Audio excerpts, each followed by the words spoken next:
Hello and welcome to the Powerful Personal Brand Podcast, where my guest and I share tips and tricks to inspire you to build a great personal brand to increase your visibility and authority. I am your host, Claire Bahn, and on today's episode, I am very excited to be joined by Sam Johnston. Sam is the co-founder and CMO of Nth Venture. His beginnings are at a small town in Wales where he was a member of the British Army. He then went on to become a successful marketing professional, entrepreneur, and founder in the US and UK. His vast experience ranges from being an angel investor and executive to working for agencies, being a solo consultant and advisor. Sam has also been an enterprise lecturer at the University of Wales and a lecturer at the Montreal Upscale program. Sam, thank you so much for being here. Yeah, awesome. Really, really glad and looking forward to having a conversation. Yeah. So where are you located? I'm in North Carolina. I know the accent kind of doesn't fit, but yeah, because you said because it said like Wales and in the US, and I'm like, yeah, North Carolina. Wow. That's quite a place to end up. My wife was born and bred in Charlotte, met in the UK, several years lived out there in Europe, and then moved over. Oh, nice. Well, Charlotte, I've been there before. It is a nice area, a lot of trees. It's beautiful. From what I remember. Super close to the mountains, coast. Yeah. And the city's just booming. It's growing like there's no tomorrow. It's crazy. Yeah. Yeah. Awesome. Well, so tell me about Nth Venture. What do you guys do? Yeah, so it's a venture studio, and that term may be like, what does that mean? That's a different term. It's the nearest term that we found to what we do. And we basically build businesses from scratch. We hire in the teams. We have a whole studio worth of staff that come around them, get them to market, help them to scale, grow, and hit that kind of growth stage. And then we step back as a studio, and off they go. So we have a continual running door of businesses that we will start up and found, and then exit them out through the studios. So that's what we do. So like an incubator? Kind of like an incubator, but there are businesses. So we come up with the ideas. We actually then go through a sort of a 4-box design stage. And then once we're happy and we're validated. So do people come to you though? We do have people come through. We're open to that. We haven't done it yet just because we haven't found the right idea. Somebody's brought to us. But we're definitely open to that. But at the moment, all of the kind of 8 to 10 businesses that we have in the studio or in the fleet now in the portfolio, they've all come from us. Nice. Awesome. Yeah. Like, so how many people are like in the ideation team? Yeah. So we have, there's several people directly in the EMP studio itself, and we're the ones that will go through that ideation stage, look into the markets, find white space opportunities that fit a set of criteria that we're looking for, the type of businesses that we want to start up and grow. And then once we have validated them, go for a load of analysis, market analysis, all the rest of it, then we have this golden nugget of an idea. We will then wrap a initial founding team around those, and then we take them through a studio experience, which is kind of thinking in nautical terms. We've just done the design stage. Then we put them into the dry dock where we start to build the business. Then we put them into the wet dock where we start to test it against clients, customers, a bit of competition. Then once we're happy that we have product market fit, we've got a really solid structure and process and a team, and we have a go-to-market that's operating. Then we move them out and then they can join the fleet and off they go. And we kind of step back from the studio perspective. It's super fun, really aggressive startup mentality, but it's really good.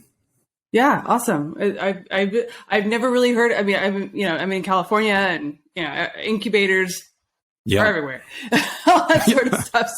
So that's why when you said it, I was like, I think that's what you're talking about. But so that's interesting. I haven't really thought about that.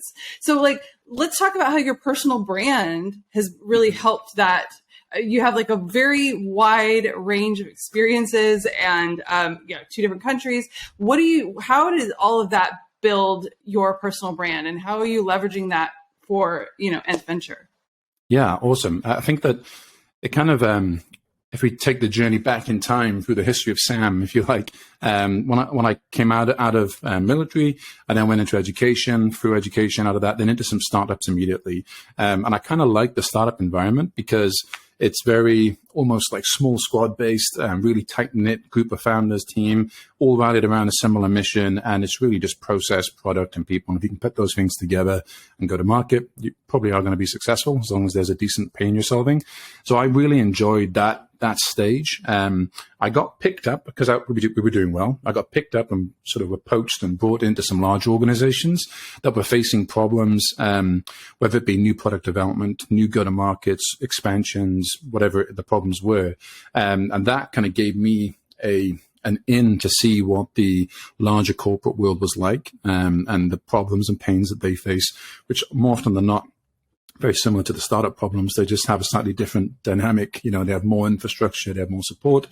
So it was through that experience that I realized I can help these large organizations because they have exactly the same problems. And more often than not, they're trying to solve a problem with big corporate mentalities. If it's like a new product development or a new market that we're launching into, they try to fix that problem with large corporate infrastructure, which just doesn't quite work, and it doesn't help the agileness and getting there as fast as they possibly could. So bringing in somebody like myself that comes and rallies that team together and says, yes, you're in a large corporate here, but in reality, this is a startup. There's X amount of budget available. There's time constraints.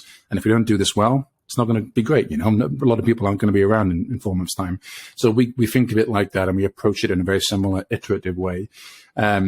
All that to be said, even working with larger corporates, I still had that passion for the small startup, nimble, agile team mentality. And that's when I kind of started to realize, like, that's where I'm good at. That is actually where I'm at my best, because I'm enjoying it. I'm in a sort of state of flow because I've done a lot of research. I'm well read. I've done a lot of practice in this. And I know that when I step into a situation that is that type of problem, I can bring a wide spread of different backgrounds to it. And it was during that, probably I was maybe in my mid-20s, like mid to late 20s, and I was thinking, I need to build a brand around this. This is, if I can show people, this is what I offer. These are the pains that I provide solutions to, that will help me to more easily get the opportunities I'm looking for, position myself more effectively. And most of the job roles, or most of the contracts or the consultancy gigs, whatever it is, almost all of them come from LinkedIn to me, where people have found a piece of content or found something that I've said in a place, and then they've said, that's exactly what I'm looking to try and solve in my business. They'll reach out. If I can't take on a contract at that point, maybe I step in as an advisor to the business on the advisory board, or if they're a startup, whatever the situation is. So it was really from that initial out of education, going into the business world, crafting, this is what I'm good at. I'm performing in that space. Then realizing that's a product, that's a service that I can bring out into lots of different areas, and then starting to think about how can I build a brand around that. So yeah, I don't want to take the conversation too far, but hopefully it gives a bit of background as to why startups. Well, because you're going off, and I'm like, where's he going with this? And then all of a sudden you bring it back, and I'm like, oh, hallelujah, he brought it back. We're there. No, because I was like, where is it going? But that is like one of the biggest things that I think everyone kind of thinks, like, okay, I'm going to start my personal brand. It's going to be this linear process. It's going to be a process that goes like this, right? It's very straightforward. It's easy. I joke that there's an easy button. Doesn't exist. Only in the Staples commercial. It doesn't exist. But yeah, it's kind of one of those things where you are like, okay, this is what I'm good at. And then you start creating content, curating content. There's so many things, but just kind of being out there in groups, engaging, that people start to kind of say, well, okay, who is this Sam guy? Why does he show up? Why is he making comments on these people and that kind of thing? And I think that so many people think it's this very hard, overwhelming thing. And obviously when you get to a point, you hire an agency or something to just really, step on the gas. But there are many ways that you can do it, just like what you were saying, where commenting and curating content and starting conversations that make people say, interesting. Who is Sam? Oh, I need that help too. It's kind of 100%. One of those things that I don't think people think, like, maybe if they're listening now, they're like, oh, that kind of sounds intuitive, but I don't think that people naturally do that. Like, how did you decide, like, this just makes sense? Or did you just start doing it and it worked? And then you're like, oh, I'm onto something. I think it started with kind of the passion aspect. So I had a passion for, I don't know if passion is the right word, but I had a demonstrated ability, or we had succeeded in something, and I saw people that weren't succeeding in it, and I was like, I can help these people. The stuff that we've just learned could genuinely help people. So I started just to record the areas that I saw other people slip up on, or the areas that we overcame. I started to just record videos of me talking about those specific things, because if I had known that earlier on, then I wouldn't have, I would have been able to move forward more quickly.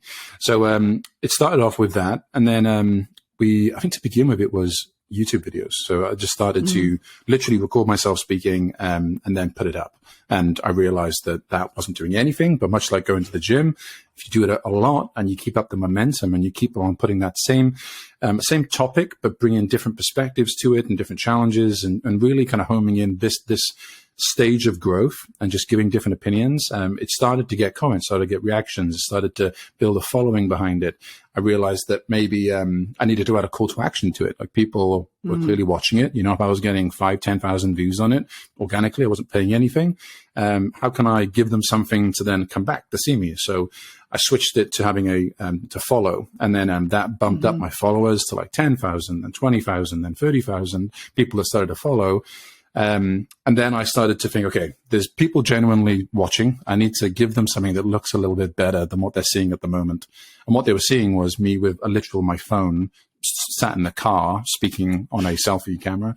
So I switched it up. So I said, okay, I'm going to get a DSLR and I'm going to try and give them some better quality. Not that they want to see me in more detail. No one wants to see that, but, maybe it would be easier to digest. So yeah, I did that. Then I started playing with some free tools on adding intros and outros, and started to put a little bit of kind of the subtitles and the text in there. And the feedback I was getting was good. And I started to get myself into some social WhatsApp groups and some Discord groups and some Telegram groups and different groups where people were also trying to create brands and trying to build themselves. And I would share it in there, get some critique. They would say, that's good, forget that, that's terrible, you know, and move on and optimize. And then I realized, well, at the moment, I'm only on one platform, right? And I'm also only giving one type of content for people to consume. So I started to snip it into smaller sections, like just taking an idea or a thought or one piece that I think that would be valuable if I was given that during this specific stage of what I was doing. And then giving them a link to come back to the full piece of content. And I started to have this little cycle going, and the initial ones were getting far more views than the other ones, but much like any funnel, it was then following down to people that were following. And I wasn't necessarily selling a course, or I wasn't selling a product or a book or anything at the end of that funnel. It was just to provide some content, I guess. And I started off in sort of sales and marketing and accounts and just commercial arms of businesses. And I started to funnel my career down into marketing. And if your marketer that you're hiring hasn't marketed themselves and hasn't built a brand for themselves and hasn't demonstrated they can gain following, do thought leadership, and have a full content strategy, then what does that say? You know, maybe they're not that passionate about that aspect, which is fine if you're hiring them for design or you're hiring them for, you know, digital arbitrage or something. If you're hiring them for design and they have a horrible website or a bad logo, you're like, it's not a good sign. Not a good. So we kind of, so I went down that whole route of giving information that I thought was valuable to people that were in my situation. Turns out there's a lot of people in that situation. Then went down the route of optimizing and starting to basically improve that content, then providing that content in smaller consumable pieces, pointing back to that content. And then the hard part really was keeping up the momentum on it, because I realized that with a lot of the algorithms, if you stop for a month, you have to build back up the momentum again in order to get the same amount of views. So that took a lot of discipline. And, you know, everyone goes through ups and downs in life and more kind of time consuming work periods. And even during those periods, at the end of the day, setting up the camera and then speaking on a topic, not the easiest thing to do, but it meant that I then had a whole, you know, kept up the momentum and kept up the following going. So that's kind of how I went about doing it initially. Yeah, no, that's really, I think that's like, so a lot of people kind of, I feel like so many people are so afraid because they see where you are today and they're like, oh, well, the videos are really cool and they're slick and they're this and they're that, but they don't think about all the times you're like, no. At the beginning, I was in my car on my iPhone. Yeah. You know, I definitely like, so how long ago was that car phone, you know, on the iPhone in your car? Like, I still do it sometimes. If I'm like this, like, I've just got off the phone with some clients in a big situation. I'm like, this is some gold. Like I need to record this rather than writing a note. I'll record it and then be like, should I send it or should I not at this point? But it was probably like 2 years ago, maybe a year and a half, 2 years. So like the path, you know, you had to learn and you know, go through kind of like, hey, I can improve and that kind of thing. So again, I always try to like pull out little snippets of learning while we're going through the podcast. And like, this is a snippet of learning. You just need to start, 2 years. I mean, and I would probably say probably 6 months, your stuff was probably great, but you just have to be open to getting objective feedback, which you said you got, which is great. And that is one of the biggest things that I always say about when you're building your personal brand is if you're going to do it by yourself, really just bite off what you can chew. Because you can't be like, I am going to do this because, and I'm going to do it like, daily. Like that's insane. Like maybe you have that time now, but you don't in 6 months from now because you got life changes and things like that. So just be realistic. Because it is a lot, especially if you really want good content out there. You have to like think about it. Like when I have this podcast, I mean, there's a lot that goes into getting you here on the show, getting you scheduled. I have your bio. We look at questions and things like that. Sometimes I use them, sometimes I don't. But there's a lot that goes into it, and I think that's what makes it smooth for the end viewer or listener. Is if you do that homework that I will be honest, isn't all just me. There's a team of people kind of making all of this happen. So when you're going to do it yourself, just bite off what you can chew and be okay with that. I love that. And I think one of the other things is authenticity. In particular, if you're talking about a hard skill, if it's like whatever it is, like account-based marketing, if you're doing a video on that, you have to be able to back that up with personal experiences, and you can't always talk about the businesses that you were working with. I understand that there's NDAs and, you don't want to talk badly of anybody. You want to be kind of collaboration over competition, if you like. But at the same time, you have to be able to base it on some stats. You have to base it on some data. And more often than not, I've seen people who are trying to build a brand around a topic that they haven't done any practical application of it to bring that authenticity into. And some of the most engaging content I've seen is where you take the audience on a journey of you doing something. So even if I am a startup entrepreneur, I've never done any marketing before. I'm using marketing because that's my sphere. But if I've never done it before, but I say, hey, I'm going to take my audience through the experience of us doing this together. People love that. People want to, they want to see it like happening, what's happening in the meat grinder, they want to see behind the curtain. So even if you're not an expert in it, if you want to engage and you want to build authenticity and you want to build a following, really great way is to be upfront and honest. This is something I haven't done before, but we're going to do it together. And this is what it's going to look like over the next 3 or 4 months. Here's how you can follow me with a call to action, and then just start to build the content organically around it. I mean, a lot of times, there are two things. One is that I was watching a TED, not a TEDx, but actual TED talk.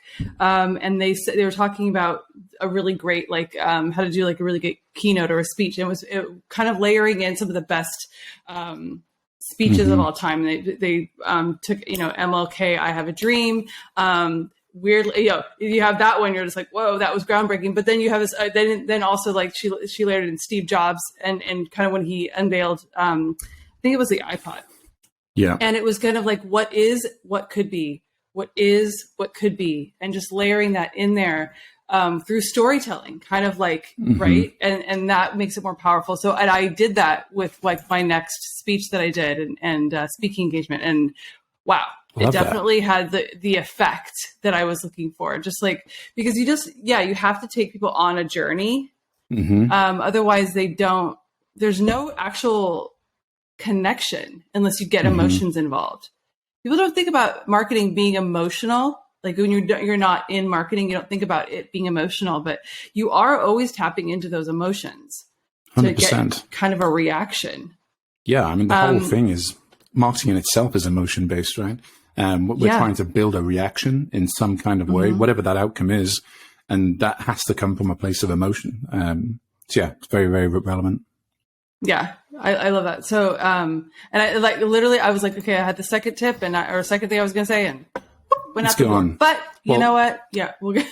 When you were just talking about those TED Talks, I had a similar thing where when I was doing the enterprise lecturing, so I would come in ad hoc into different curriculums that were happening and give a business perspective on a topic that was happening. I also did some work with. It was a school based out of, let's just say, the East, and they weren't allowed to to talk about certain topics because of the rules in the country. So they had international people bring perspectives on topics in like a dark lecture kind of way where people could still get outside perspectives. And I was like, I have one chance here to give this group of students who can't hear about this sort of thing normally, and they're risking things, they listen to this, to really get them to understand something. And I started listening to TED Talks on the topic of giving speeches and being able to better get points across. Maybe we saw the same one. Might have been the same. And they were talking about giving some kind of quote that is emotive to begin with, some kind of quote or saying something that has rhythm to it that people automatically have heard before, maybe in different ways, but they've heard that kind of little tale. Then you give them a story that kind of talks about an experience you've had that then at the end relates back to why that saying is true. And going through that motion of the three parts, the give them something that people already heard, and usually it's a quote, it's a famous person saying something. Then you give them the story, the actual meat of what you're trying to explain, and then link it back to why that's relevant. And people will remember the entire lesson or remember you based on what that person said at the beginning. So they've linked you now with this really famous, super educated, super amazing person. They're now linking you psychologically and emotionally to that, which is a good way to brand yourself against somebody in a speech without having to, make up a statement or make up your own term. Does it work if I mean, because if you can find a quote that's relevant, but what if you can't? What if you kind of make up your own hook? You can do that. I mean, good on you. Okay. If you can do that, absolutely, yeah. Okay. And the smartest people on the planet do that. If you're struggling and you still want to get a video out on this week, if you need to keep up the momentum, there's a ton of amazing, quotes and statements that people have made historically that you can draw upon. That you can then provide a new perspective to that to give people some gold to take away.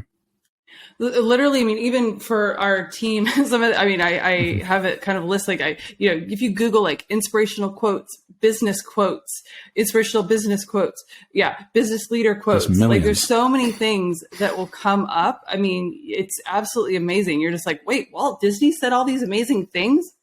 Yeah, I'm hoping they're attributing correctly, but you just kind of see it and validate it. but then you could see like, here's this quote, and then so that from a social media perspective, that is something that we definitely have done.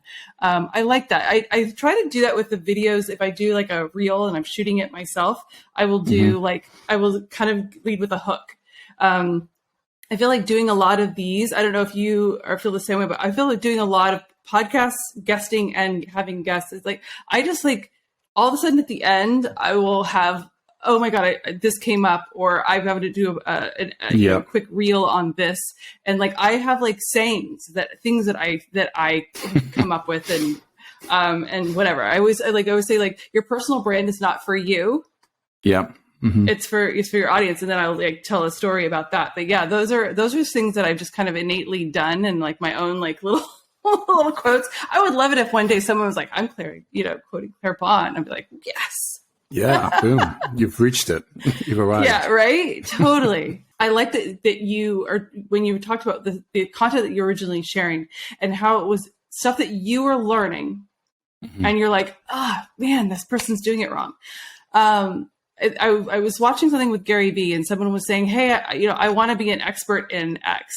And Gary said, hey, I never told people that I'm an expert in anything really, but now he's like the jack of all trades. Like Gary Vee's the expert in everything pretty much. Yeah. But it's literally because, he started out in wine. Do you even know that? Yeah. So a lot of people don't even know that. I'm sorry? Like, wasn't it collectible wine? Yeah, he had like a wine store in New Jersey with his parents or something. Yeah, and they just found a niche, but he was like, he just started learning things about the online world and personal branding and all of these things. And he's just started creating content as he was learning it. And then all of a sudden people are like, wow, you are an expert in personal branding. You're an expert in digital marketing. You're an expert in doing videos. You're an expert in, but he just was like, I see a need and I'm going to help people. And I think that one of the keys that I also clued on that you said is that I didn't do this. You said, I did not do this to like, to sell a course or to sell something. And it is an interesting thing because the clients that we have that come and they're very interested in like this end result, it doesn't work, because if that's always kind of in your head, I need you to sell my, I need you to buy my book, I need this result, that kind of is going to permeate through your content. You're not going to be, again, as you said before, authentic. People aren't going to really like you because they're going to go, I don't know that I'm feeling it. You're going to know. They're going to hear the sales pitch through the content. If you, and don't get me wrong, if you're in a business setting, or even if you're consciously saying, I want to become an influencer, I want to do this, it's either ego or it's probably going to have some kind of monetary gain at the end of it. I think there's very few people who get into it because they're super passionate about the topic and they just want, they could talk about it all day to everybody. No one else listens. So they record themselves and they put it out and they let people capture it. And I've gone through like waves of, I want to talk about this. Like, I'm super passionate about it. I'm in the trenches doing it. I'd love to talk about it. So I get it up when I'm there. And sometimes I'm going through a season where that isn't the case. And I'm now working within a corporation and now I need to create content that isn't personal, but I need to do that there. And I forget that what I'm doing in the personal is getting more traction than what I'm doing in the business. And it's because, I am creating the team is creating the content, not for educational purposes. But it's very clearly there's a hook in there. It's too salesy. So we'll often hire in or kind of bring across people within the business who actually have that passion, who actually are in the trenches, who actually are doing it, and put them in front of the camera and have them help us to curate the content for the audience. I'm sure there might be some user testing if it's a big corporation. But it's the same thing. Like if I'm a trying to build my own personal brand, for what outcome is it? And it's fine if it is money, but you've got to provide value for that, and that will only come if you're building content that genuinely educates, entertains, or gives people value. I think it's similar in business as it is in the private world. Yeah, it is. It's a weird thing. And I don't, it's just, we just know as humans, we can tell when there's something else at play versus just, another one of my sayings is that you have to, build your brand with altruism in your heart. Because if you don't, people are going to know. And so if you're genuinely like, I want to help people, I want to get this information out, that people are going to like, oh, Sam is so great. He's always giving such great tips. I don't need this one, but most of the time, it's just, people know. It's a weird thing. I can't be like, okay, if you fake it this way, they won't know. It's nope. They just know. One of the great things with like LinkedIn in particular is being able to have the reviews at the bottom. So being able to have people give feedback and write you a actual kind of review attached to it that isn't in the comments. But when people reach out, so if they like the content, and most of the advisor positions that I've been on in businesses, and now I'm shareholder in lots of organizations, is because somebody in that situation saw that content, reached out and said, Sam, I can't afford to pay however much for a consultation, like a McKinsey type consultation, but can you just give me some time? And I'm always down to helping people. If I have the time available, if I don't, I've got to be honest, I do, but it'll be in a month's time or 2 weeks. But if I have the time available, I will then jump on and actually speak to them. And they're then become an advocate for me, if you like. And they're out there sharing my stuff, sending good words about me out there into the market. And that is better than any ad spend. So if I have time available, I'm happy to do that, and to jump on and help people. And it's helped to build my brand, not just from the content perspective, but from my reputation. And then if I want to get work or whatever the cash outcome is, it's come from that kind of altruistic, I'm here to help. Like, don't worry about paying me a massive amounts right now. Like, let me help you. At some point, you'll be an organization where you can afford to pay me, and I'm here to help. But, let me help you in the meantime. And I'm a firm believer that those things kind of come back, if you put it out there. Yeah. I was working with a business coach, and she said something similar, but it's almost like, you can think about the good information you're giving, the altruism. It's kind of filling up this piggy bank, essentially. And so if someone really likes you, they're just like, wow, you've given me all of this great stuff. They feel like they need to give you something in return. whether it is a referral or something, right? Because you've given such good, they have such goodwill towards you, the know, like, and trust factor. But that's what we're really talking about. It feels as if you filled their, piggy bank with money, and it literally, they're like, I have to give you something for what you gave me. And if you're not giving something that someone finds valuable, what an you're awesome not going way to have that. Yeah, to do it. Yeah, so that's why that reciprocation exists. So just so many fantastic things. I would love to get your 3 tips to building your personal brand, not 6, 3. Okay. 3 tips that you've learned that you think somebody that somebody could do today, hopefully. Yeah, I think there's the first one is finding your niche or niche, depending on which side of the Atlantic you live on. It's super important to try and build your brand around a topic, whether that be entertainment, whether that be education, business, whatever your sphere is. Build it around something specific that people will know they're going to get that every time they turn up. Because if they feel as though it's randomized, they can't hook onto something to follow. So if you want to build a trusted following that is rallied around something that you're passionate about, make sure that your content, or however you're building your brand, if it's PR, whatever it is, it's always around that kind of topic. And the more targeted it can be, the easier it can be found, and the more likely you are to build a following around that. I think the second one then is a commitment to keeping up the distribution amount that's necessary to build a brand. If you're doing it yourself, it can be overwhelming. But you can use a content planner tool where you can say, here's 3 big topics I'm going to tackle over the next couple of months. I'm going to break that down into subtopics, which I can just take a snippet from that video that I made, and then put a post talking about it, or write a short blog, something that explains that, or put that out into the press, whatever it is. And then you can have peripheral posts that kind of draw back to that second post or to the first one. So you can use a content planner to make your life a little bit easier. There's tons of free ones. If you just Google content planner, it'll bring up a ton of different templates for you. But having the discipline to, even on the busy days, even when things, seem like it's hard to put a smile on and get in front of a camera, those are the days that make the difference, because the days when you're feeling good, you don't have to worry about those. It's going to happen. So consistency and being disciplined is super important. And then the third one, I think, is really the quality aspect.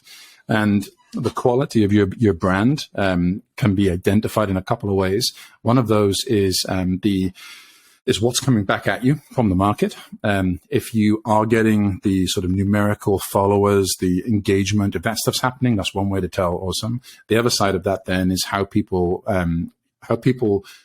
explain you to other people. And there's a couple of ways that you can find that out. One of those is by having genuine conversations and building good relationships with peers in your network. Don't have to be in your discipline, but other people. There's groups that you can get onto, LinkedIn groups, there's tons of them, but you can ask them hey, have you ever heard about me before? Have you ever heard about my video channel, my content that's out there, my blogs, whatever it is? And if you have a close enough relationship, you can get that kind of feedback. The other way is to be able to put not an NPS, but a score metric. So you can give them the opportunity to click a 1 to 5 score and give you feedback. You'll see it in sort of thumbs up and thumbs down, depending on which platforms allow that at different times in their roadmap. But there's a couple of different ways, but quality is super key. And as you progress, as you go through the journey of building your brand, the quality should be increasing as you're moving forward. If you stay still in the quality aspect as you move forward, your following will stay roughly the same. It'll be hard for it to increase. But people are forgiving. If they look at a piece of content that you did 3 years ago and then you're like, that intro looks pretty terrible, the music's off and the audio is not amazing, they'll be forgiving if it's now amazing, if it looks great now. So keep up the quality, and that'll help. Those are such great tips. I love those. Well, Sam, Thank you so much for being here. It was a great conversation. It's fun to kind of talk about these sorts of topics with someone who's been there. So thank you so much for being here. Yeah, it was awesome. Thanks for having me. Yeah, and thank you for listening and watching. And I will see you in the next episode. Bye.